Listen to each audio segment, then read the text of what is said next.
দেশের দক্ষিণের পর্যটন কেন্দ্র কুয়াকাটা সমুদ্র সৈকত। একই স্থানে দাঁড়িয়ে সূর্যোদয় ও সূর্যাস্ত এখানে উপভোগ করা যায়। তাই তো এই লীলাভূমিতে গিয়ে সূর্যোদয় নিজ চোখে দেখবেন না, এটা কিভাবে হয়? আর সূর্যোদয় দেখতে দেখতেই ট্যুর গাইডরা আপনাকে নিয়ে যাবে কাউয়ার চর এলাকায়। সেখানে লাল কাঁকড়া, বিশাল ম্যানগ্রোভ বন, চোখ জুড়ানো সৈকত, জেলেদের মাছ ধরা দৃশ্য দেখতে দেখতে চোখে পড়ে যাবে এক ঝাঁক মোটর সাইকেলের বেষ্টনীতে। এখানে এসে চারদিকে ঘুরে দেখলাম, যা খুবই আমাকে মুগ্ধ করেছে।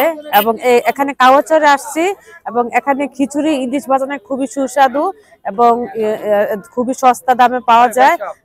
90 টাকার ভিতরেই খিচুড়ি, ইলিশ মাছ ভাজা, ভর্তা খেতে পেরেছি এবং খুবই সুস্বাদু। কাছে যেতে দেখা মিলবে দুতলা কয়েকটা টিনের খাবার হোটেল।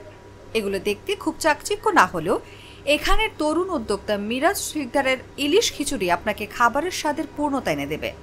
আমি খালাপনের ভাইয়া ভাবি এদের সাথে আসছি, আর এখানে সে সূর্যোদয় দেখতে আসছিলাম। ইলিশ খিচুড়ি এগুলা খাইছি, আমার খুব মজা লাগছে। কুষ্টিয়া থেকে আমরা ওই যে ইয়াতে আসছি, আইসে আবার এই যে গাড়ি নিয়ে এখানে ঘুরতে আসছি, ঘুরতে এসে আবার এই হোটেলে ভালো লাগছে, তাই অর্ডার দিয়ে ইলিশ মাছ খাচ্ছি। প্রতিদিন ভোর 5টায় শুরু হওয়া এই খাবার থাকে সকাল 8টা পর্যন্ত। এ সময় প্রতিটি দোকানে বিক্রি হয় 8 থেকে 15,000 টাকার, যেখানে লাভের পরিমাণ কম হলেও পর্যটকদের চাহিদা এবং সুস্বাদু খাবারের মান থাকে শতভাগ। আসলে এখানে এই কম দামে খাবারটা টুরিস্টরা খাইয়া অনেক হ্যাপি হয়, কিন্তু আর এই দোকানদারেরা চায় তার তরতাজা মাছটা আপনার নিয়ে আসা গেস্টের খাওয়াইলে তারাও আনন্দ পায়।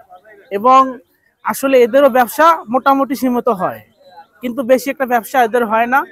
প্রতিদিন তাজা জিনিসটা খাওয়ায় যেন আরো আমাদের গেস্ট টুরিস্ট এসে মানুষ ডেভেলপ করতে পারে যে আসলে অমুক জায়গায় গেলে এই জিনিসটা খাবারটা পিওর পাওয়া যায়, একদম ন্যাচারাল পাওয়া যায়।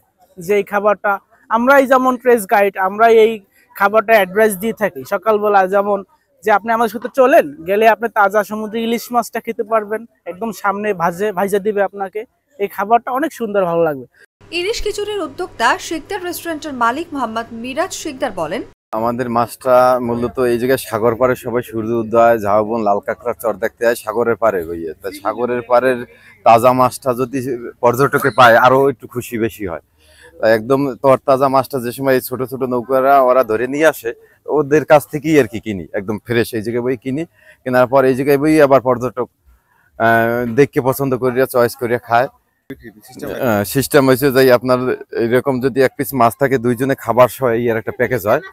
এরকম একটা প্যাকেজ, ডিমালা একটা ইলিশ নেবে, যেমন দুইজনের খাবার সহ এটা একটা প্যাকেজ আছে 300 টাকা। এই মাছটা সম্পন্ন দেবো, ইলিশের ভর্তা সহ 300 টাকা।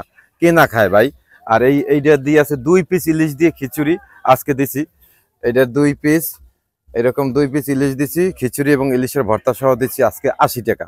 কুয়াকাটা সৈকত থেকে প্রায় 8 থেকে 10 কিলোমিটার পূর্বে অবস্থিত কাউয়ার চর নামক স্থানটি এটি বেশ জনপ্রিয় পর্যটকদের কাছে।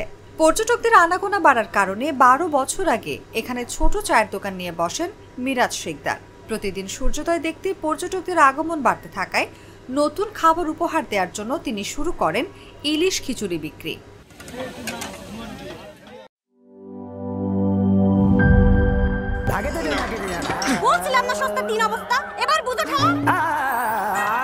ভালো টিউবওয়েল যে কেন না, এবার বোঝো মজা।